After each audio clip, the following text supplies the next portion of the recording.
কিছুই না, গরম তেলে শুকনো লঙ্কা ফোড়ন দিয়ে ধুয়ে রাখা চিংড়ি মাছের মাথাগুলোকে ভেজে নিতে হবে। কটা চিংড়ি মাছ দিয়ে আবার ভালো করে নাড়াচাড়া করে ভেজে নেব। কটা কাঁচা লঙ্কা দিয়ে দেবো আর নুন আর হলুদ দিয়ে আবার একটু ভালো করে নেড়ে নিয়ে ভেজে নেব।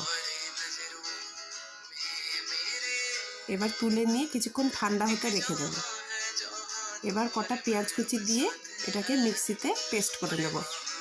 আবার একটু কড়াইতে গরম তেলে পেস্টটাকে ভালো করে নেড়ে চেড়ে নিতে হবে। ব্যাস, এই আর কিছুই না।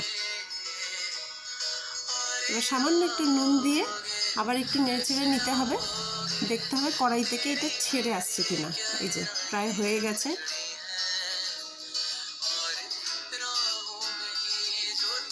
ব্যাস রেডি।